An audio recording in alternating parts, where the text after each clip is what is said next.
안녕하세요. 멸콩TV 시청자 여러분. 일요일도 쉬지 않고 찾아오는 오늘의 특집 인터뷰는 또 화제의 인물, 그리고 이제 스페인으로 돌아가시죠. 심규진 교수님의 일종의 멸콩TV 고별 인터뷰입니다. 뭐 그런다고 영영 못 보는 건 아니고 네. 여름방학 때 또 오시겠지만, 네, 교수님, 지난번 인터뷰 반응도 뜨거웠고, 그때는 네. 또 우리 국민의힘의 장동혁 대표님이 깜짝 방문도 해주셨잖아요. 네네. 멸콩TV 시청자분들 다시 만나게 됐는데 인사 한번 부탁드립니다. 너무 그때 환대해 주셔서 감사하고요. 멸콩TV로 시작해서 제가 멸콩TV로 닫는 것 같아요. 이번 겨울 예, 일정을. 예. 네. 벌써 그때 뭐 장동혁 대표랑 그 깜짝 방송한 게 엊그제 같은데 제가 이번에 한 3, 4주 넘게 굉장히 제 신간 홍보 때문에 일정이 되게 빡빡했거든요. 근데 처음에 멸콩TV 나와서 굉장히 그 파급력이 있었던 것 같아요. 그래요? 그래서, 네. 예, 그래서 뭐, 일간 1위도 한번 찍어보고. 그러니까 그 교보문고에서 일간 1위 찍는 게 네. 아무나 하는 게 아니잖아요. 예, 주간에서는 아쉽게 한모 씨 책 때문에 2등에 머물렀었는데. 야, 2등도 대단한 거죠. 아, 주간 2등도. 참 안타까워. 이거 뭐 제가 네. 뭐 그런 거대한 팬덤이나 그런 우리 기반이 조금 약하니까 그럼에도 불구하고 이 레거시 올드 미디어 기성 매체에서 굉장히 좀 외면하고 방관하는 가운데서도 이렇게 뉴미디어 전사분들 그리고 우리 장해찬 부위원장님 같은 이런 스피커분들이 많이 애써주셔가지고 나름의 성과는 있지 않았나 그런 생각이 듭니다. 너무 감사드립니다. 네. 그러니까 사실은 뭐 저희가 심 교수님 모시고 하는 말이지만 우리 금요일 멤버인 서민 교수님도 종종 책을 내시고. 네, 맞아요. 그러니까 보수 우파 진영이 튼튼해지려면 방송 뉴미디어로의 확장, 우리가 어느 정도 성과를 내고 있죠. 이제 서점에서 우리 보수 우파의 아젠더를 쉽고 친절하게 전달할 수 있는 책들이 쫙 깔려야 된다. 네. 어디 그 대도하는 셀카질이나 해놓는 그런 책들이 아니라 내용적으로 처음에 이 정치를 잘 모르는 사람도 이거 책 뭐야 베스트셀러네 하고 집어들었는데 자연스럽게 우리 보수 우파에 녹아들 수 있게 하는 서적들이 많이 깔려야 되는데 좌파들이 그런 걸 참 잘해요. 그러니까 지금 출판 시장도 거의 좌파 인프라가 됐기 때문에 사실 제가 되게 열악하고 협소한 운동장에서 싸우는 거잖아요, 저희가. 근데 그래서 제가 그렇게 좀 이렇게 많은 분들이 말리잖아요. 뭐 우파 책 내면은 망한다. 그리고 또 젠더 들어가면 망한다. 뭐 여러 가지 악조건이 있었음에도 불구하고 한번 제가 이번에는 도전을 해본 거예요. 진짜 순수하게 우리 뉴미디어 진영에서의 캠페인만 가지고 어느 정도까지 갈 수 있나. 근데 진짜 아니나 다를까 근데 교보나 여러 서점에 지금 이 책이 깔리지가 않아요. 그리고 뭐 좌파 책들은 뭐 한모 씨 책은 막 그냥 몇십 권씩 막 매대 깔아놓으니까 그 불리함을 극복하고더라도 이렇게 우리 지금 많은 멸콩TV 구독자 여러분들, 열렬 그 애국 시민 여러분들이 온라인으로 주문을 해가지고 정말 고관여층들이 이렇게 성원해 주시는 거에 저는 희망을 보고 제가 이제 책을 좀 이렇게 제가 뭐 어떤 금전적 이득도 없고 사실 제 몸 갈아가면서 영업사원처럼 이렇게 하고 있는 게 이게 어쨌든 간에 약간 브레인 차일드 같아가지고 또 낳아놓으면은 다른 사람들한테 또 영감을 주고 소통이 되는 매체가 되기 때문에 그렇거든요. 맞아요. 그래서 그런 것들을 이제 우리 우파도 열악한 지형이지만 첫걸음을 내딛자 이런 상황에 이런 것에서 제 나름대로는 많이 노력을 갈아서 헌신해보자 이런 생각 가지고 있습니다. 그래서 제가 딱 말씀드립니다. 우리 보수 우파 활동가 분들 중에 나도 책 냈다. 그리고 그게 우리 보수 우파의 철학과 사상에 부합하는 책이라면 멸콩TV 제작진에게 연락 주십시오. 저희가 뭐 제가 심 교수님한테 이렇게 방송하면서 광고비 받는 거 이런 한 장 없거든요. 그렇잖아요. 예. 저는 문화가 진짜 중요하다고 생각합니다. 이 문화 전쟁에서 보수가 패배했기 때문에 좌파들이 지금 기득권이 된 거거든요. 서적, 뭐 영화, 드라마, 다큐, 음악까지도 이런 문화 영역에서 내가 이런 걸 알리고 싶고 홍보하고 싶다 하는 분들은 저희 제작진에게 연락 주시면 저희가 뭐 그렇다고 아무나 다 소개할 수는 없고 검증을 거쳐서 정말 어떤 이득도 바라지 않고 순수하게 이 문화 전쟁에 이기기 위한 여러분들을 응원해드리고 홍보해드리는데 장해찬과 멸콩TV가 앞장서도록 하겠습니다. 자, 이제 고별 방송이니까요. 저는 교수님한테 이런 걸 물어보고 싶어요. 스페인에서 유럽에서 공부를 하면서 이 정치권을 바라본 것과 이번에 특히 방학 때 한국에서 장동혁 대표와 국민의힘 중심부가 얼마나 치열하게 싸우고 이 보수 진영이 얼마나 이 안에서 막 이전 투구가 일어나고 이런 것들을 좀 가까이서 생생하게 봤잖아요. 네네. 한국 정치를 좀 가까이서 이렇게 들여다보면서 정치인들도 많이 만나고 하셨을 텐데 네. 어떤 걸 느꼈는지 일단 총평을 먼저 한번 듣고 싶습니다. 일단은 기성 정치인들이 상당히 패배주의에 많이 빠져 있다. 패배주의. 그리고 네. 일단 왜 그러냐면 이번에 그 윤석열 대통령 계엄 탄핵을 거치면서 우리가 새로운 현상들을 많이 목도했잖아요. 네. 그래서 제가 뭐 디지털 의병단이라고 표현한 그런 분들이 거리에 나오셨고 또 정치에 관심 없던 분들이 이런 큰 정치적 사건이 일어나니까 이게 뭐야 하면서 많은 부분에 있어서 뭐 쇼킹한 부분들이 많았어요. 이렇게 네. 뭐 체제적으로 무너지고 있는 거, 우리 안보 체계, 그다음에 이런 뭐 간첩 문제, 굉장히 그 나라의 근본이 무너지고 있다라는 거를 많은 분들이 좀 체감하지 않으셨나. 근데 그 와중에 탄핵이 안 될 줄 알고 나왔던 사람들, 많은 사람들이 많이 이제 탄핵이 딱 돼버리니까 굉장히 이제 갈 길을 잃고 우리가 지금 그 올드미디어 진영에 다시 투항해야 되는 거 아닌가라는 좀 에리까리한 생각을 가지고 계신 분들이 상당히 많으시더라고요. 네. 예. 네.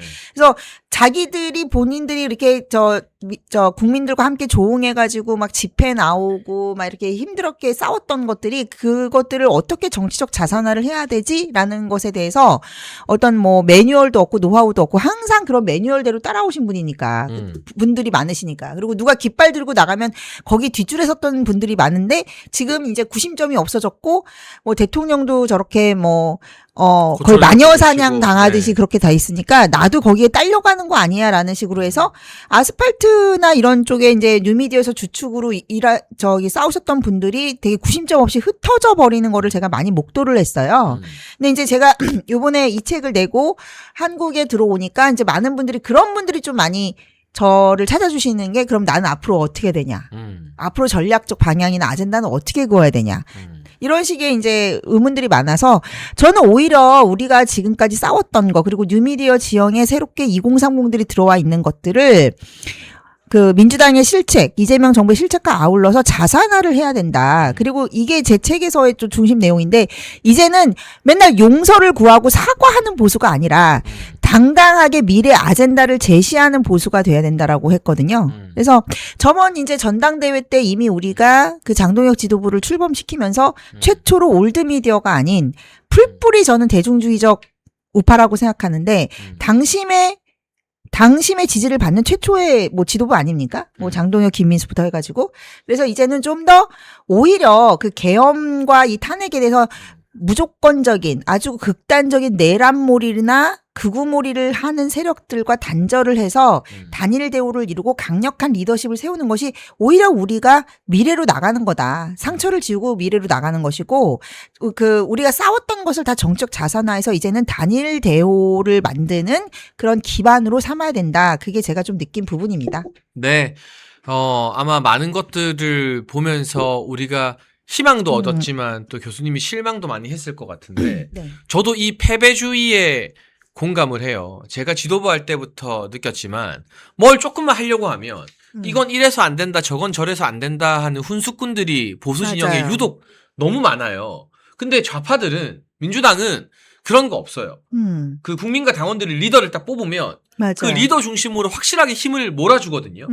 그 산 증인이 어떻게 보면 이재명인 거고. 맞아요. 그런데 우리는 누가 들어서건 간에 다 훈수 두고 안 된다고 뭐라 하고 그런 패배주의밖에 주입을 안 하는 분위기가 지금 막 풍부하죠. 그런 것들이 만연해 있는데 그걸 극복하는 뚝심의 리더십이 좀 필요하지 않을까 싶습니다. 그래서 자연스럽게 장동혁 대표 이야기를 우리가 할 수밖에 없잖아요. 네네.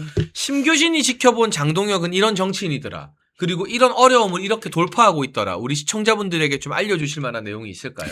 인내심과 참을성 그런 게 진짜 강한 사람이다.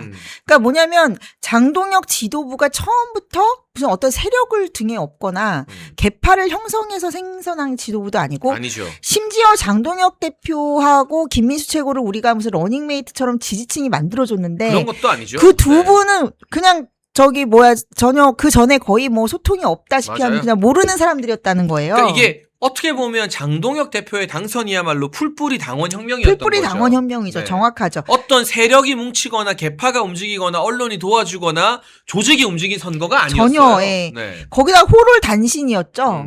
그래서 장동혁 대표는 정말 개인기 하나로, 개인의 결단 하나로 등장했는데 그 뒤에 배후 세력이랄까 지지 세력은 뭐냐면 순수한 당심이었다. 그런 상황에서 이제 장동혁 대표가 이제 해야 될 것들이 너무 어려운 점들이 많잖아요. 일단 미디어 지형에서도 자기 편이 없는데 현대 정치는 미디어전이고 그리고 원내에서도 자기 세력이 없는데 그 원내 정치를 계속해야 되는 그런 부분에 있어서 또 장외 세력도 사실은 뭐 윤석열 대통령 지지층이나 그런 부분들이 주류지 본인의 어떤 세력 기반은 없었잖아요.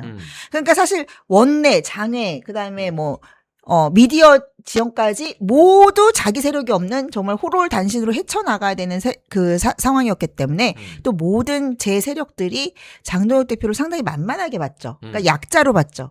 그러면 자기 세력이 없이 약자로 출범한 정권이 어떻게 생존할 것인가로 봤을 때 제가 그래서 예전에 뭐 역사적으로 보면은 영조 같은 케이스가 있고 그러니까 굉장히 이제 신분이 낮아가지고 신하들이 굉장히 업신여기거나 막 이랬는데 잘 그거를 인내심으로 잘 눈칫밥을 먹고서는 생존하는 그런 케이스가 이제 영조거든요.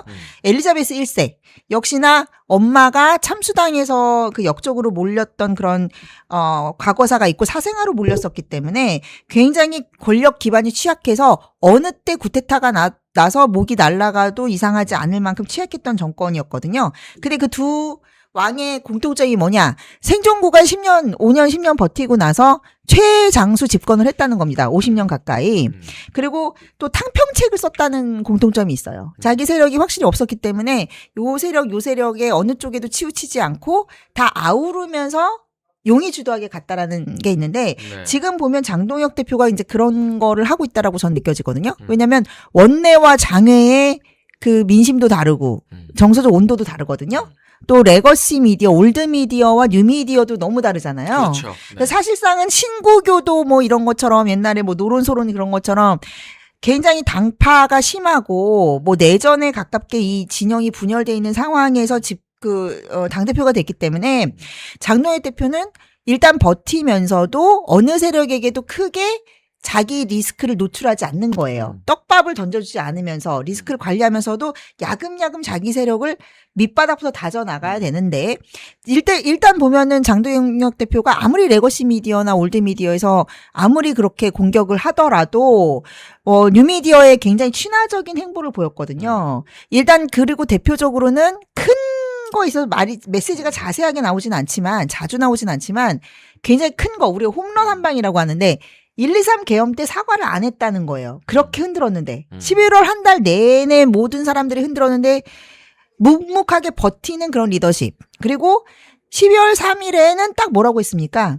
지지층을 향한 메시지를 굵게 냈어요. 그럼에도 불구하고 지금 원내 세력들이 막 잡음을 내고 있는데 그것에 자잘하게 리액션하거나 감정적으로 반응하지 않습니다. 그러니까 예를 들어서 한동훈 같은 경우는 본인이 무슨 뭐 여의도 구태 정치를 뭐 타파하겠다고 하면서 자기가 그 몇 안 되는 한줌 세력으로 막 한동훈 세력 이러면서 같이 밥 먹고 우쭈쭈 하면서 자기 뭐 한지아니 뭐니 그런 사람들하고 어울려 다니면서 세과시를 하려고 하잖아요. 네. 사실은 자기 새는 한 줌이거든요. 절대 주류 세력이 될 수 없는데. 그래서 이제 그런 면으로 봤을 때는 장동혁 대표는 묵묵하게 버티면서 크게 책 잡힐 리스크를 던져주지 않고 그러면서도 뉴미디어를 통한 어떤 지지층과의 직거래 정치, 직거래 소통, 그리고 또 크게 메시지를 냈을 땐 절대 흔들리지 않는 단호함, 이런 것들을 통해서 지지층을 바라보는 정치를 하면서도 원내 세력이나 뭐 올드 미디어에 크게 자기 리스크나 자기 그거를 뭐 떡밥을 주지 않고 일단은 뭐 장동혁 대표의 어떤 정책 기본기가 저는 상당히 튼튼하다고 보는 게 뭐 어떤 사법 리스크라든지 도덕적 리스크에서 굉장히 자유롭잖아요. 장동혁 대표가. 네. 예, 그런 면에 있어서는 운신의 폭이 훨씬 넓은 거죠. 그리고 좀 운이 좋은 면도 있는 것 같아요. 제가 보기에는. 왜냐하면 그 장동혁 대표가 이제 당원의 민심을 받아서 이렇게 계속 버틸 수 있는 게 사실은 저번에 김문수 후보 교체를 통해서 처음으로 전당원 투표를 우리가 해갖고. 그렇죠. 그때 예. 이런 방법으로 당원들이 결정할 수 있구나라는 게 그 대선 결과를 떠나서 맞아요. 우리 당원들한테 효능감을 준 것 같아요. 효능감을 줬어요. 그러니까 그때 당원이 나서서 당의 제일 중요한 일을 결정할 수 있구나라는 걸 알려준 거죠. 그게 어떤 전조였죠. 그래서 이제 그 전례가 있다 보니까 이제 사람들이 그걸 인식하는 거예요. 물론 장동익 대표도 그렇겠지만 이제 권력은 원내 기득권이 아니라 당원들의 있구나가 맞아요. 그때 이제 증명이 됐으니까 약간 그게 어떤 칼집에 있는 칼 같은 것 같아요. 그러니까 뭐만 하면 이제 한동훈 같은 사람들은 뭐만 하면은 뭐 자기가 뭐 당원의 뭐 유인심 60, 30%다 뭐 이러면서 막 그런 식으로 윽박 지르는데 장동익 대표는 굉장히 그런 얘기를 아끼잖아요. 그러니까 맞아요. 원내 세력들을 자극하는 얘기를 하지 않아요. 되도록이면 갈등을 피하는 거예요. 왜냐하면 시간을 벌어야 되니까 자기가 주도권을 잡기까지. 근데 어쨌든 그게 칼집에 있는 거예요. 뭔가 누르지 않는 핵 버튼처럼. 그러니까 뭐 중진들이 나서고 뭐 비대위를 간다 그런 어떤 수위 조절이 어떤 방어선이 되는 게 결국 그들도 알고 있는 거예요. 이거를 그 원내 기득권들이 뭐 중진들이 모여서 장동혁을 뭐 내리고 비대위를 세워가지고 누구를 안 친다? 택도 없는 소리라는 거 저번에 후보 교체 파동에서 드러난 겁니다. 그래서 이제 장동혁 대표로서는 안 쓰고 아껴주는 뭐 그 약간 쪼커 같은 거 아이템 하나 가지고 있는 거예요. 당원이라는. 그래서 저는 굉장히 장동익 대표가 현실 인식 메타 인지가 되게 뛰어나다. 그리고 자기가 칼을 써야 될 때와 안 써야 될 때를 잘 아는 것 같다. 그리고 힘이 없고 세력이 많이 없고 지금 당에 대한 지배력이나 장악력이 약화된 사실을 이미 인정하고 있고 그 상황에서 가장 생존을 위한 최적화된 전략 전술을 구사하는 게 아닌가 저는 그렇게 보고 있습니다.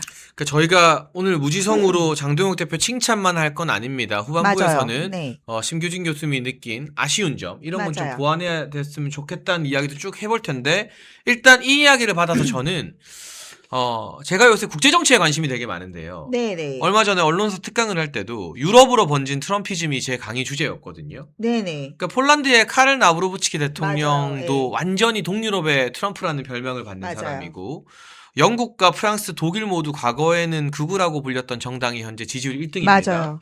포르투갈 같은 남유럽도 체가라는 소위 말하는 극우 정당이 지금 현재 제2당이 되었고요. 과거 뭐 그리스, 이탈리아, 스페인 따뜻한 나라들은 완전 맞아요. 좌파들의 천국이었잖아요. 맞아요. 예. 여러분 거기 지금 다 180도 바뀌어 있어요. 완전 바뀌었죠. 그러니까 유럽은 서유럽이든 남유럽이든 동유럽이든 전부 다 강한 보수 정당이 이제 극우라는 표현도 쓰면 안 되죠. 맞아요. 강한 정통성 있는 보수 정당이 대세가 되었어요. 그래서 트럼프라는 개인을 지지하고 말고가 아니라 맞아요. 트럼프 대통령이 만든 현상 트럼피즘이 유럽을 휩쓸고 그게 일본의 다카이치 사나이까지 퍼진 맞아요. 건데 저는 한국에서 제일 비슷한 정치인이 장동혁 대표라고 생각을 해요. 맞아요. 예. 일단 올드미디어가 아니라 뉴미디어 중심으로 캠페인을 펼친다. 장동혁 대표도 올드미디어의 온갖 훈수질과 꼰대질에 굴하는 게 아니라 뉴미디어 중심의 새로운 세력으로 자신을 셀링해서 당대표가 되었잖아요. 그리고 원내 기반이라는 것도요. 트럼프 대통령은요. 대통령을 한 번 했던 인물이잖아요. 네. 그런데도 사실 공화당 내 기반이 되게 약했어요. 맞아요. 그런데 트럼프 대통령이 재선을 하는 과정에서 공화당의 신주류가 부상을 했죠. 이제는 친 트럼프가 아니면 공화당에서도 국회의원 하기가 힘들어졌습니다. 상원 하원 하기가. 그러니까 기존의 원내 세력이 아니라 신주류를 만들었다는 점에서도 장동혁 대표가 가야 할 길과 이 트럼프 대통령이 보여준 게 상당히 비슷하다라고 할 수 있고 또 트럼프 대통령은 지금 벤스 부통령 같은 새로운 2인자들 젊은 인물들을 키웠습니다. 맞아요. 예. 장동혁 체제에서의 어떤 김민수 최고위원이나 맞아. 또는 최근에 24시간을 함께한 것으로 주목받은 박준태 비서실장이나 이런 사람들이 그 벤스 부통령 역할을 할 수 있는 거죠. 그러니까 굉장히 비슷한 게 많은데 차이점이 조금 있다면 트럼프 대통령은 과감성, 단호함 그리고 이슈를 신속하게 주도해가는 어떤 이슈 메이커로서의 능력을 좀 더 부각한다면 장동혁 대표 같은 경우는 우리 심교진 교수님이 말했던 것처럼 상대적으로는 좀 더 신중하고 맞아요. 예. 약간 돌다리도 두들겨보는 스타일 그렇지만 막판에 묵직한 한 방을 때리는 스타일이 비슷하면서도 닮은 지점인데 교수님 보시기에 전 세계적인 정치의 트렌드적인 측면에서 보면 결국 장동혁 대표가 가고자 하는 길 국민의힘을 만들고자 하는 길이 저는 시대적 흐름이라고 보거든요. 좀 어떻게 판단하세요? 저는 그 시대적 흐름이 정확히 있다고 보고요. 그리고 저는 저번부터 느꼈지만 우리 뭐 장 부위원장님이 유럽에서 공부했던 경험도 있으시고 그래서 저랑 보는 시각이 되게 일치하고 그 유럽으로 번진 트럼피즘 그리고 이제 트럼피즘의 어떤 정의적 부분에 있어서 정말 뜨거운 온도로 하는 정치라는 점에서 이게 제 책에서 얘기한 바가 그거예요. 그래서 제가 트럼피즘과 마동석 전략. 원내에서는 힘을 보여주고 기강을 보여주고 이 진실의 방 정치를 하는 이 마동석 전략이 되게 필요하다. 지금 한동훈 문제를 처리하는 데도 있어서 그 얘기를 들었던 거고, 또 이 트럼피즘이 전 세계적으로 뭐 정말 그 많은 예시들을 제가 예전부터 방송에서 저도 해왔는데, 뭐 폴란드의 어떤 그 새로운 정치인들이거든요. 맞아요. 네. 뭐 이탈리아 멜로니나 뭐 프랑스의 바르델라는 심지어 95년생인가 그런데 지금 그쵸, 바르델라. 대선 지지율 1등이잖아요. 그리고 그 폴란드 나브로츠키도 교수 출신인데 저랑 비슷한 연배고, 대표적인 트럼프 키즈가 아르헨티나의 그 하비에르 말레이. 그런 사람들이죠. 그래서 약간 이제 트럼피즘이 전 세계적으로 이식되고 있는 거는 트럼프 한 사람이 아니라 그 트럼프 정치가 작동되는 방식인데, 그게 이제 지지층하고 직거래하는 정치고, 그 지지층의 열기가 결국에는 원내 정치도 바꾸는 거예요. 그리고 이제 요새는 이제 미디어 정치가 되게 중요해졌기 때문에 그 많은 사람들이 트럼프에 대해서 오해하는 게 뭐냐면, 트럼프가 되게 돈이 많으니까 그 자기 돈으로 막 팬덤 조성하고 미디어를 막 한다고 생각하는데, 트럼프는 되게 장사꾼이고요. 원래 그 부자들은 자기 돈 안 써요. 돈을 어떻게 만들어내는지 그 수익 모델 창출을 되게 기가 막히게 잘하는 거죠. 그러니까 트럼프가 하고 있는 거는 뭐 진짜 뭐 마가 이런 거 캠페인 해가지고 배지 팔고 뭐 티셔츠 팔아가지고 수백억 모금을 하거든요. 그러니까 지금은 이제 우리나라도 그렇게 시장에서 경쟁력 있는 정치가 도입이 돼야 되고, 보수 우파 정치가 이제 바뀌려면은 일단 굉장히 재밌고 핫하고 잘 팔려야 되는데, 이제 그런 게 요새 보면 제 책에도 소개가 된 게 2030들이 지금 거리 문화를 주도하고 있고, 거리에서 뭐 집회할 때도 굉장히 재밌어야 되잖아요. 막 뭐 연극도 한다고 하고 뭐 밴드 공연도 한다고 하는데, 뭐 사실 지금 여기 이제 장해찬 부원장님 같은 분들이 80년대생 정치에 굉장히 선두에 나와 있는데, 작가 출신이시고 네, 예술 그렇죠. 또 전공도 뭐 이렇게 음악하시고 그랬잖아요. 그러니까 그런 감수성이 젊은 사람들한테 먹히는 겁니다. 그래서 이거는 완전히 새로운 주류고 신주류고, 이게 얼리 어답터예요. 정치에 있어서 정치 상품을 만드는 데 있어서는 가장 그 R&D가 빨리 되는 얼리 어답터라고 할 수가 있고, 뭐 그런 면에서 이제 장동혁의 경쟁력을 보자면, 사실은 이제 우리가 다음 대권에서 정권 창출하는 게 궁극적으로 가야 될 목표입니다. 그렇죠. 그리고 저는 네. 이번 지선은 어떻게 보면 스태핑 스톤이다. 이번 지선을 통해서 많은 이제 시의원이나 기초의회에 뭐 청년들을 집어넣고, 또 청년들한테 기회를 부여하기 위해서 이 고인물들, 좀 썩은 물들을 걷어내야 되잖아요. 그러니까 제가 어제 나경원 의원님하고 대담을 했을 때도 이번에 지방선거 기획단 단장을 맡으셨잖아요. 네. 그러니까 새로운 시험 제도를 도입을 할 건데, 진짜 당성이 있고 뭐 그러니까 무슨 지식이 있는 게 아니라 진짜 철학과 가치에 있어서 우리와 같이 할 수 있는 사람을 미리 걸러내서, 그렇게 이제 지역의 카르텔 치고서는 장사하는 사람들 없애겠다는 거죠. 이해운식에 그냥 권력의 불나방처럼 붙어 다니는 그런 적폐들을 걷어내야 새롭게 젊은이들이 우파적 가치와 정책을 가지고 들어올 수 있지 않겠습니까? 그러니까 그런 플랫폼을 여는 것으로 저는 지방선거는 어떤 거쳐가는 스태핑 스톤이 될 것이라고 생각하고, 궁극적으로는 우리가 대권 주자를 강력하게 만들어내야 되고, 정권 승리 가능성, 정권 교체 가능성을 높여야 이 진영이 튼튼해지는 거예요. 그럼요. 네. 그런 면에서 지금 보십시오. 뭐 장동혁 대표 이제 뛰어난 점이 뭐냐면, 눈칫밥을 먹고 있었던 약자인데 지지율 1위를 찍었어요.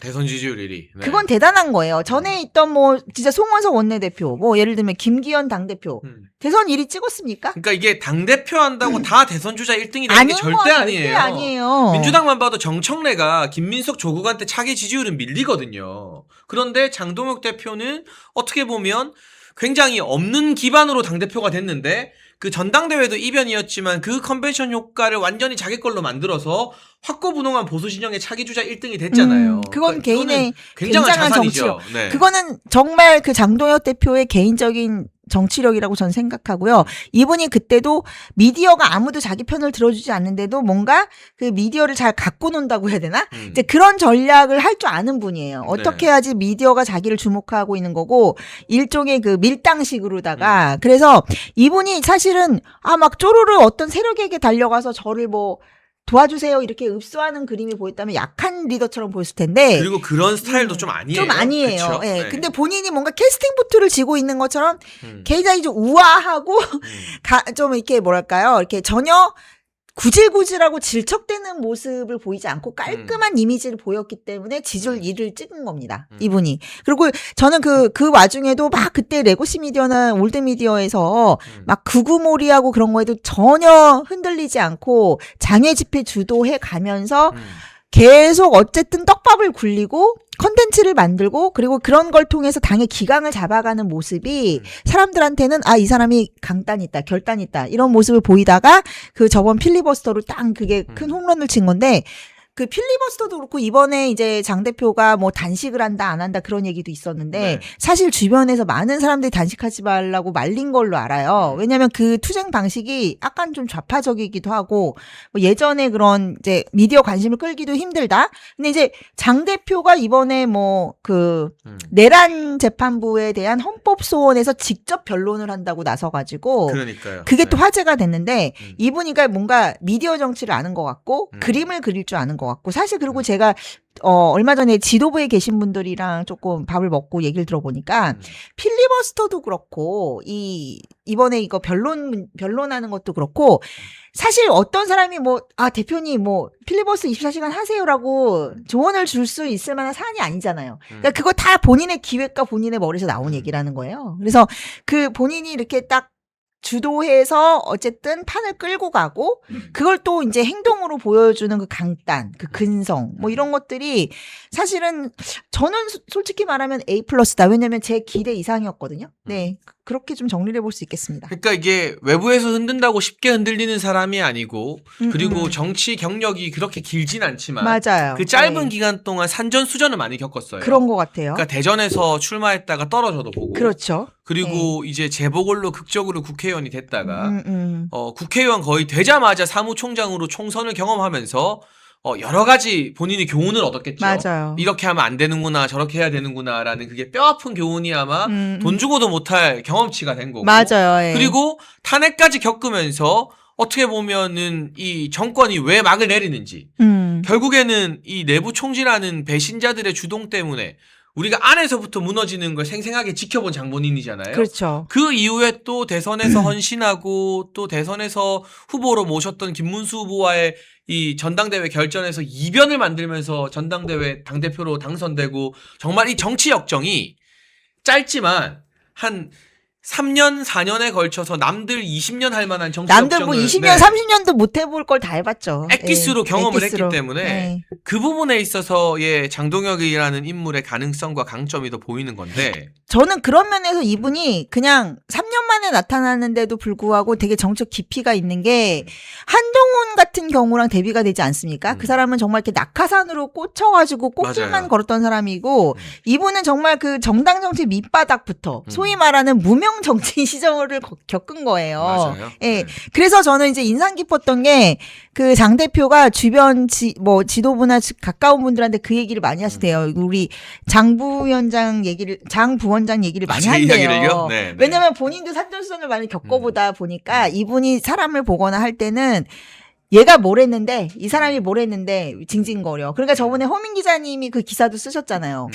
한동훈이 내가 왜 희생해야 됩니까? 그러니까 한동훈이 한 게 뭐 있어 이렇게. 희생한 게 뭐가 있냐 이때까지. 근데 이제 네. 장 부원장의 그 서사가 그 총선 때 정말 이거는 정치 30년 해봐도 못 겪을 그런 걸 겪었는데 또 이렇게 그런 굉장히 빠르게 회복 탄력성도 보여주고 있고 거기다가 지금은 이제 뭐 보수 우파의 최고의 스피커로 지금 이게 입지를 굳혀가고 있으니까. 근데 그 사이에 뭐 공천 취소, 탈당, 무소속 출마, 뭐 그리고 뭐죠? 예, 그 선거 패배 뭐 등등 해가지고 그리고 그 다시 복당 뭐 이런 게 솔직히 뭐 정치 30년 한다고 그거를 겪을 수 있겠습니까? 그래서 왜냐하면은 그 경선 이기고 공천 잘린 건 민주화 이후 예. 고태호 변호사가 최초라서. 진짜 최초. 그러니까 전략 공천 받은 사람이 취소된 경우는 있는데. 그치. 경선까지 경선을 해가지고. 이겼는데 취소된 거는 이 대한민국 역사상 최초였어요. 그러니까 전반적으로 그런 것에 있어서는 굉장히 그래서 이제 장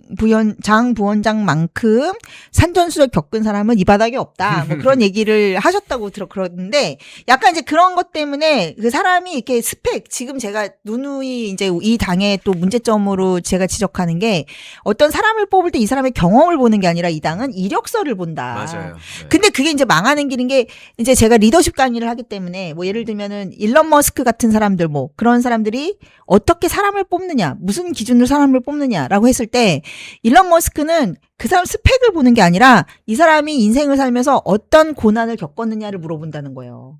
그러면 너가 그 고난을 겪었을 때 어떻게 해결했지? 문제 해결 능력을 본다는 거죠. 근데 장동혁 대표는 확실히 그런 포장지나 이력서나 그 트로피 정치를 하지 않고 대중 정치를 할 수 있는 게 이렇게 장 부원장이 어떤 고난을 겪었나를 보는 거죠. 예. 네. 그래서 지금 딱 와닿는 게 그 많은 전문가들이 몇 년 전부터 무슨 이야기를 했냐면 이제 스펙의 시대 끝났고 스펙의 시대 끝났고 스토리의 시대다라는 시대라고. 이야기를 많이 하거든요. 그리고 우리가 연예인들을 볼 때도 그렇고 맞아요. 또 정치인들을 볼 때도 그렇고 연예인과 정치인이 되게 비슷한 영역입니다. 사실은. 되게 비슷하죠. 그 감정적 공감, 정서적 공감으로 지식의 여부가 결정되기 맞아요. 때문에 예. 저 사람 스펙이 아니라 저 사람의 스토리를 보고 우리가 감동받아서 지지하게 되는 거거든요. 맞아요. 그리고 스토리 때문에 정남이가 떨어지기도 하는 맞아요. 거고요. 맞아요. 그러니까 그런 요소가 굉장히 중요하다는 걸 우리 신규진 교수님이 설명해 주고 계신 것 같아요. 근데 보니까. 그 스토리의 힘을 아는 정치인들이 없었고 많이 사실 없죠. 국민의힘이 김문수, 특히 부족하죠. 특히 네. 그래서 그게 김문수와 장동혁의 운명을 가른 거예요. 그러니까 지금도 많은 사람들이 아니 뭐 김문수뿐만이 아니죠. 그 한동훈 묻어서 날아간 사람들이 있는데 또 지금 제가 보기에는 오세훈 시장도 또 한동훈을 감싸고 있는데 자꾸 그 체급과 화려한 스펙 그거에 경도되는 거예요. 뭐 조중동으로 대표되는 올드미디어도 그렇고 이제 그러다 망하는 겁니다. 왜냐하면 민심과 괴리되고 있는 거고 시장의 니즈와 괴리되고 있는 거예요. 저는 김문수 장관이 왜 한동훈을 이렇게 감쌀까? 그 굉장히 한동훈이 가지고 있는 뭐 스펙이나 조중동에서 이렇게 푸시해주는 게 굉장히 대단한 트로피처럼 보이니까 그런 거거든요. 근데 이제 장동혁 대표는 굉장히 제가 보면 특히 젊은 사람들하고 굉장히 잘 어울리고 제가 곳곳에 다니면은 막 샤이 장빠들이 되게 많은 거예요. 샤이 장동혁의 팬덤이. 네, 네. 샤이 장동혁. 왜냐면 이분이 보니까 그 전당대회 때 많은 젊은 친구들이랑 호흡하면서 선거를 치른 거예요. 왜냐? 맞아요. 그 실무진들이 진짜 몇 명 없었고 맞아, 제가 아는 맞아. 젊은 그 행정관 맞아요. 했던 예. 선후배들이었어요. 예. 대부분 다. 그리고 이제 네. 막 그냥 폐기에 차가지고 정치 잘 모르는데 그냥 경험으로 이렇게 인턴식으로 온 친구들이 있는데 그 친구들이 지금 이제 뉴미디어나 여러 쪽으로 막 퍼져 있더라고요. 그래서 어디 가면은 저 사실 전당대회 때 지켜보고 팬 됐어요. 막 이러면서 지금 어느 매체에서 뭐 기자로 일하고 있다, 뭐 카메라맨으로 일하고 있다 그런 친구들이 되게 많더라고요. 뉴미디어를 하고 있다. 그러니까 그런 게 굉장히 저력이 되는 겁니다. 알게 모르게. 그래서 그리고 장동혁 대표는 제가 봤을 때 판사를 했을 때도요. 판사도 이제 장동혁 대표가 뭐 판사 같지 않은 판사라고 하지 않아요? 근데 이분이 알고 보면 본질적으로는 굉장히 판사적이에요. 뭐냐면 자기가 미리 말을 안 하잖아요. 판사는. 그러니까 검사 얘기도 들어보고 변호사 얘기도 들어보고 양쪽 얘기를 들어보다 자기가 땅 하고 결단은 자기가 내는 거예요. 그러니까 듣는 귀가 굉장히 좋아요. 그러니까 판사가 지녀야 할 본질적인 덕목들을 갖추고 있는 정치인이에요. 그래서 이제 판사들이 또 가지고 있는 공직자 마인드도 굉장히 투철하시고. 그러니까 근데 이제 판사는 균형감이 중요한데 근데 왜 우리가 판사 같지 않은 판사라고 장동혁 대표를 얘기하냐면 일반적인 판사들은 그냥 법전에서 해법을 찾으려고 하고 그리고 좀 약간 하나마나한 원론적인 그렇죠. 정답지를 찾아가려는 경향들이 좀 있죠. 그리고 네. 이제 굉장히 이제 법과 실생활이 괴리된 부분에 대한 이해가 부족해가지고 괴물 판결이 나오는 거예요. 그러니까 이 현실의 맥락을 파악하지 못하고 그냥 법조문에 있는 거를 조악하게 그냥 이렇게 요식적으로 형식적으로 하다 보니까 이상한 판결이 나오는 거예요. 근데 예. 장동혁 대표는 다른 게 제가 그 원인을 저도 좀 고민을 해봤거든요. 근데 여러분 다 아시지만 진짜 어렵게 자랐잖아요. 맞아요. 그 흙수저도 아닌 무수저. 그러니까 무슨 도시락 받으러 학교 다닐 때 점심시간에 집에서 걸어서 50분 가고 막 이게 보통 사람 상상하기 힘들잖아요.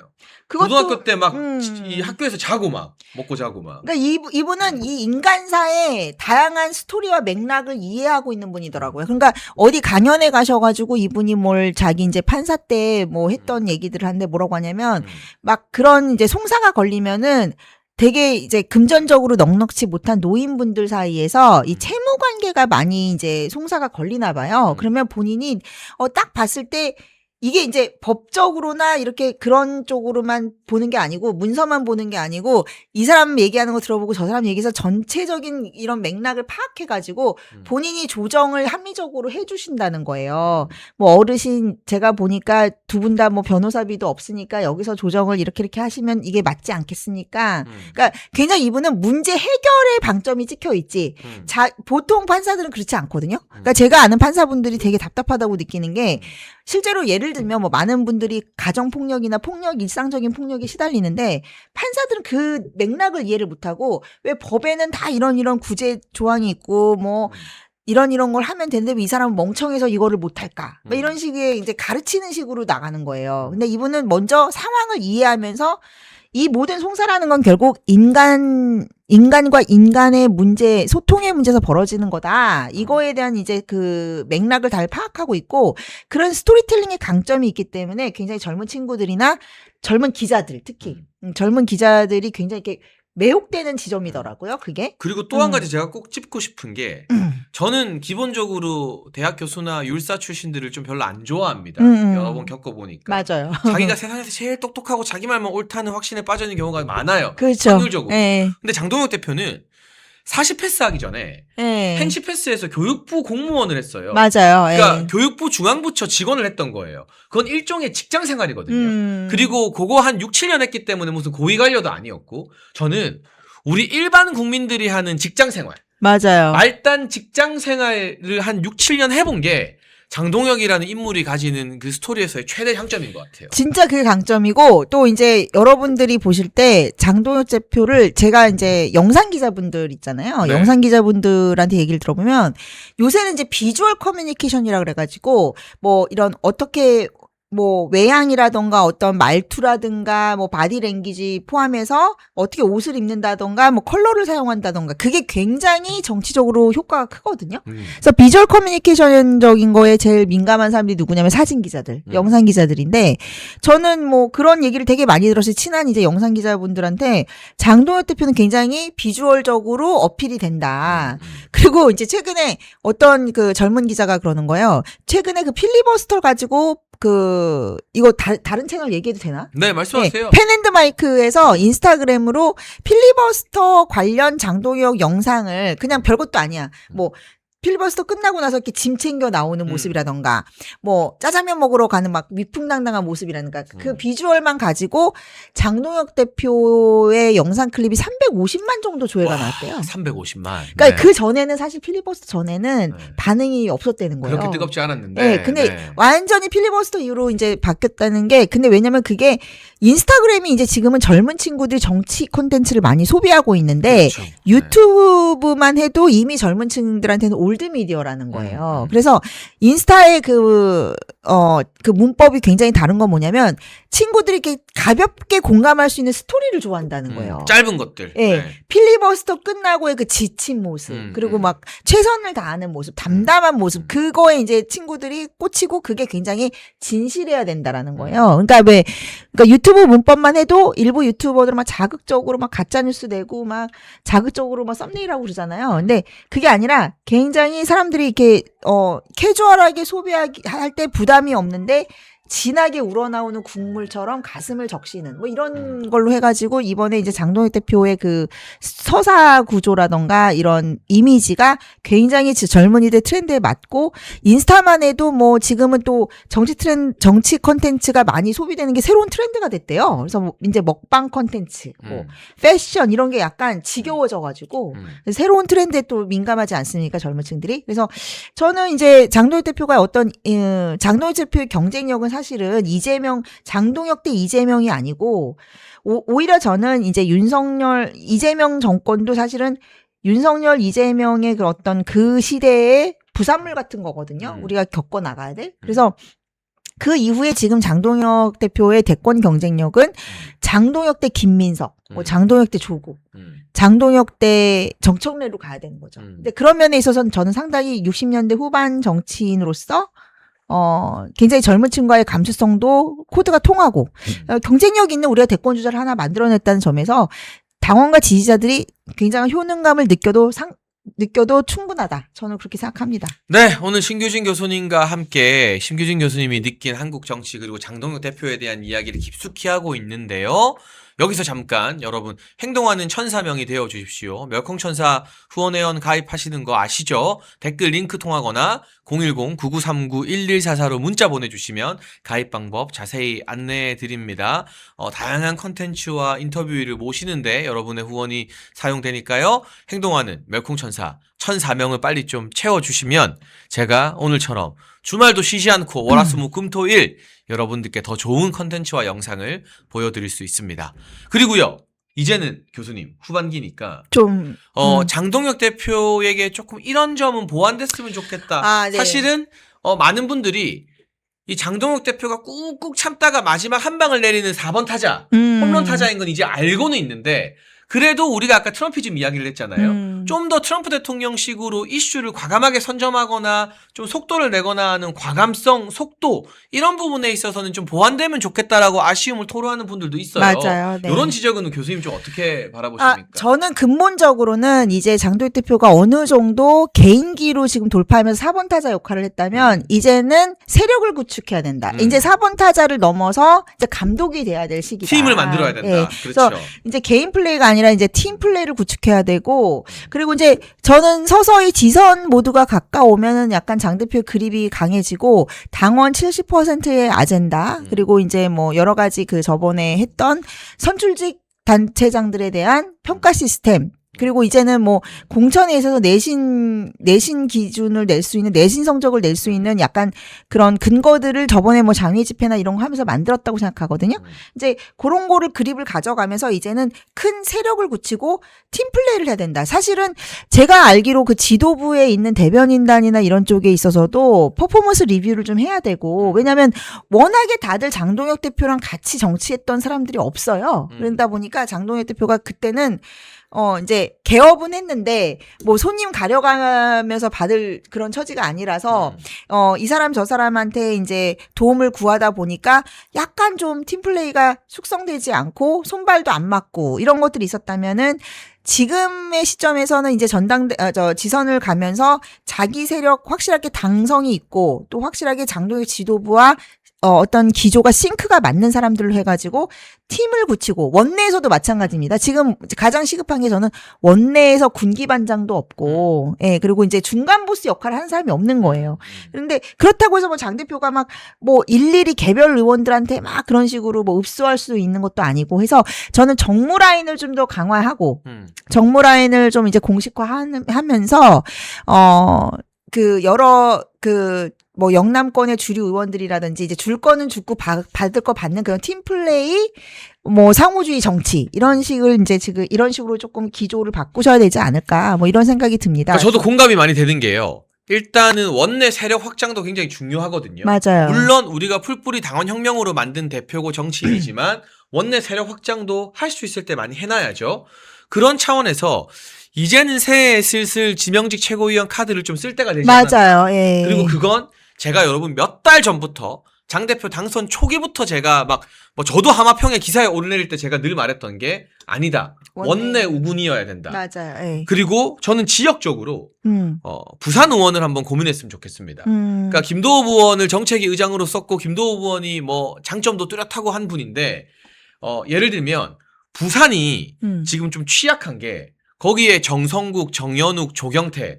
한동훈. 네, 한동훈 밑에서 딸랑거리고 이 당이 잘 되는데 아무 관심 없는 소위 말하는 사쿠라들이 부산에 좀 많이 몰려 있어요. 맞아요. 예. 그러면 부산에서 이 부산 어떤 지역 언론이나 여론을 휘어잡을 수 있는 발이 넓은 사람을 한 번 더 지명직 최고위원으로 인사를 하면서 충청과 영남의 연합 이런 의미를 더욱더 부각시키고 원내의 어떤 지지 세력을 넓히는 게 저는 장동혁 대표가 고민할 수 있는 하나의 방안이지 않을까 그냥 개인적인 그런 의견을 가지고 있고 그리고 또 한 가지 공보와 메시지 기능이 좀 아쉬워요. 맞아요. 이게 좀 예. 추가가 돼야 되는 게 우리가 올드 미디어 욕하고 레거시 미디어 막 뭐라 하지만 활용할 땐 또 활용해야 맞아요. 되거든요. 그럼요. 예. 그러니까 24시간 필리버스터 끝나자마자 사실은 TV조선, 채널A, MBN 정도의 메인 뉴스는 미리 연락했으면 전부 다 장동혁 대표 1대1 인터뷰가 나갔을 거예요. 그걸 성사대계에서 그때 한창 기세 좋을 때 종편 밤뉴스 인터뷰를 빵빵빵 때려버리고 이런 공보적인 기능. 또 마지막으로 메시지에 있어서 당대표니까 메시지가 너무 자주 남발될 수는 없지만 현안에 대한 메시지가 조금 늦게 나와요. 그러니까 한동훈 같은 경우는 물량 공세를 해버리잖아요. 하루에 페북 20개를 쓰니까 기자들이 쓰기 싫어도 그중에 몇 개를 그냥 기사로 채워줄 수밖에 없는데 그러니까 장동혁 대표 같은 경우도 여러 현안을 대표가 일일이 챙기기 힘들어도 제가 대선에 보면 그 메시지 팀이 있거든요. 대선 주자급 정치인들은. 그러니까 뭐 의원실 직원이나 당대표실로 모자라면 사실 과거에 굉장히 호평받았던 보좌관이 그 권성동 전 원내대표 보좌관했던 나연준 보좌관이 굉장히 글을 잘 써서 나중에는 사람들이 이거 나연준 글이네라고 다 알 정도로 인식할 정도로 유명해졌었거든요. 네. 그런 메시지 팀의 보강이 필요해서 현안의 이슈에 그때그때 장동혁 대표 명의로 페이스북이나 이런 글들이 좀 많이 빨리 올라와야 된다. 저도 그렇게 생각하고 이제 장도혁 대표님이 이제 그 장도혁 대표가 계속 원내에서 그 소통이 좀 부족했다 뭐 이런 얘기도 있었고 그다음에 약간 오해가 쌓이는 것도 되게 많더라고요. 알고 봤더니. 그러니까 장도혁 대표의 성향이 보면 이렇게 리스크를 줄이는데 굉장히 이제 방점이 찍혀 있었는데도 불구하고 원내 이제 뭐 주류 의원들 입장에서는 내가 저기 정치 선배인데 왜 먼저 이렇게 굽히고 들어오지 않느냐 이런 식으로 기강 잡으려고 하는 분들도 일부 있었고 그리고 이제 장 대표의 일정 자체가 막 사람을 많이 만나고 이런다기보다는 좀 의전성인 게 되게 많았는데 사실은 당대표한테 뭐 여기저기 그 민원 청구가 많잖아요. 오라는 데가 엄청 많죠. 오라는 데가 엄청 많고 여기 얼굴 비춰주면 여기는 왜 안 오냐 이런 것 때문에 사실 조금 무슨 연예인 스케줄처럼 좀 혹사된 면이 있어요. 그 와중에 제대로 된 매니지먼트 이런 메시지 팀이 없다 보니까 본인이 새벽 5시 일어나서 손으로 다 메시지 쓰고 또 틀리면 다시 또 쓰고 그러면서 외우고 그러고 갔다는 거예요. 그러니까 얼마나 체력적으로나 그런 게 과부하가 걸렸을 것이며 저는 그래서 지금 장도혁 대표 해야 될 일이 뭐 개인의 이제 그거로 해서 다 혼자 짊어진다기보다는 뭐 나연준 보좌관이 됐든 이 업계에서 하나 예를 드는 거죠. 그러니까 업계에서 조금 난다긴다 하는 사람들을 본인이 직접 이제 뭐 영업이 됐든 포섭이 됐든 해야 되는 거고 지명주 최고도 마찬가지고 최소한 저는 지금 올드미디어에서 계속 장동혁 고리 뭐 왕따 이런 거를 하는데 최소한 이제 본인이 메시지를 냈을 때 뒤따라 나오는 어떤 뭐 친장동혁 의원이라고 인지될 만한 의원들은 지금 나와줘야 된다라고 생각합니다. 최소한 뭐 3-4명이라도. 그러니까 이제 4번 타자가 혼자 9회 말 역전을 쳐서 당대표가 되고 지금까지 보수 진영과 국민의힘을 이끌어왔는데 이제는 정말 그 월드 베이스볼 시리즈 우승하려면 맞아요. 또 뭐 메이저리그로 치면 월드 시리즈 우승하려면 좋은 선발 투수 1번 타자 뭐 대타자원 개투진 원포인트 다 이런 게 다 필요한 거죠. 맞아요. 그러니까 그게 이제 꼭 국회의원들뿐만이 아니라 대선 경험이나 중요한 선거 경험이 있는 참모들 실무진들로 팀을 꾸리고 그게 당대표 때 그게 사이클로 계속 작동을 해야 되는 거죠. 그런 뭐 전략팀을 만들어라 장에 뭘 만들어라 하는 것에 대해서 장동혁 대표가 개인적으로는 상당히 그렇게 좀 막 긍정적이진 않았던 걸로 제가 알고 있는데 왜냐하면 이분이 그러니까 그런 거죠. 예를 들면 회사에 아무런 자기 지분도 없는데 월급쟁이 CEO식으로 불려왔는데 막 그때 자기가 기존에 있는 조직을 무시하고 자꾸 뭐 다른 사람 불러들이고 이러는 게 굉장히 조직의 불화가 될 수가 있고 안정감을 해칠 수 있기 때문에 이분이 굉장히 또 당에 그 헌신한 사람들에 대한 애정이 많으세요. 그렇죠. 네. 그래서 이제 당 조직을 최우선하고 좀 이렇게 마음에 안 드는 거 있어도 자기가 이제 새로 들어온 상사니까 이제 밑에 사람들을 먼저 아우르는데 더 방점을 찍으신 것 같은데 문제는 이 당 조직도 상당히 되게 관료화된 집단이기 때문에 좀 늘공 마인드가 있다는 거예요. 그래서 제가 지도부한테 이렇게 얘기 들어보면 몇몇 인사한테 얘기 들어보면은 당 대표가 뭘 얘기하면 빠릿빠릿하게 이제 일반 기업 같으면은 다 움직이는데 아니 이 지도부가 뭐 얼마나 오래 가겠어? 이 당의 주인은 우리야라고 그렇게 하면서 되게 보신주의 그런 웰빙 그런 것들이 남아 있어서 상당히 뭐 여러 가지로 일이 매끄럽게 처리되지 않는 경우가 상당히 많다. 그리고 근데 그 디테일하는 거 하나하나까지 장 대표가 뭐 나서가지고 가지고 잔소리하고 그런 상황도 아니고 그런 성향도 아니지 않습니까? 그래서 이제 그런 문제에 있어서는 조금 이제 조직에 긴장감을 줄 필요도 있다. 그러니까 예, 그렇게 생각하는 거죠. 이게 지금부터 자기 정치가 아니라 맞아요. 국민의힘과 보수 진영을 위해서 체질 지금부터 대선 준비한다는 마인드로 팀을 만들어야 돼요. 맞아요. 그때 예. 가서 하려면 주먹구구고 조악해지거든요. 맞아요. 그러니까 문재인이나 이재명의 공통점은 음. 다 대선 재수생들이었어요. 맞아요. 그러니까 그 첫 번째 대선부터 얘네가 해왔던 팀들이 쭉 준비가 돼 있었던 거거든요. 근데 우리는 재수하면 안 되잖아요. 맞아요. 한 방에 정권 교체해야 되잖아요. 맞아요. 그러면 지금부터 그게 준비가 돼 있어야 되는 거예요. 그 팀들이.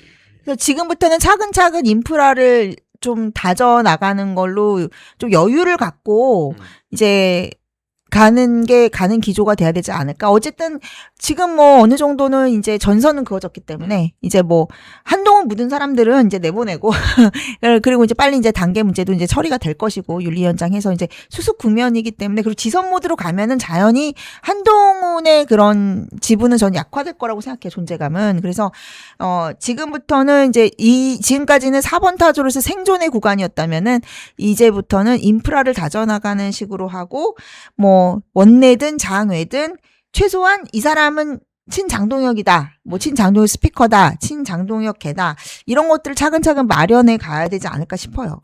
네, 오늘 우리 신규진 교수님과 함께 일종의 겨울 고별 방송, 여름에 다시 오실 때까지 네. 뵙기가 어렵기 때문에 겨울 고별 방송을 나눠봤는데요.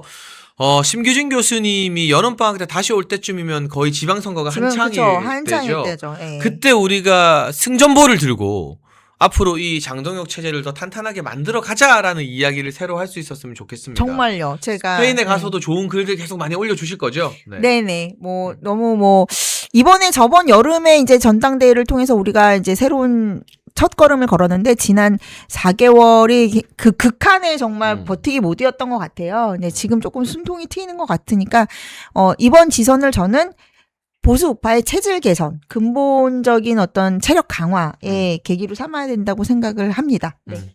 네, 오늘 신규진 교수님과 함께 또 일요일 특별 인터뷰를 진행해 봤습니다. 월화수목금토일 비가 오나 눈이 오나 쉬지 않는 멸콩TV 여러분, 저희가 쉬지 않고 더 달리기 위해서는 아래 박정희 대통령이 전집 드리는 환신골드 이벤트도 많이 관심 가져주시고요. 무엇보다 멸콩 천사 야심차게 출범한 우리 천사 빨리 1004명이 다 모였습니다라는 말씀을 드리고 싶은데 여러분께서 조금 더 도와주시면 좋겠습니다. 오늘 신규진 교수님과 함께해서 너무 즐거웠고요. 저희가 또 분석도 하면서 또 장동혁 대표와 국민의힘을 위한 애정어린 조언도 함께 했잖아요. 네네네. 그러니까 멸콩TV가 계속해서 필요하다면 정말 애정어린 조언도 함께하는 그런 채널이 되겠다는 약속의 말씀드립니다. 시청해주신 여러분 감사합니다. 감사합니다. 여러분 1961년 1인당 국민소득 80달러, 지구상에서 가장 가난했던 대한민국을 경제대국으로 만든 구국의 지도자 박정희 대통령님, 국민이 잘 살고 잘 먹는 나라를 만들겠다는 일념으로 박정희 대통령께서 직접 집필한 전집 6권을 저희 멸콩TV가 새롭게 편집을 했습니다. 환신바이오 창립 8주년 기념으로요, 환신골드 한 세트 구매하는 고객께 이 6권이 있는 전집 한 세트를 특별 증정합니다. 아래 번호로 전화 주시고 건강도 챙기시고 박정희 대통령님 전집도 좋은 기회에 받으시면 좋겠습니다.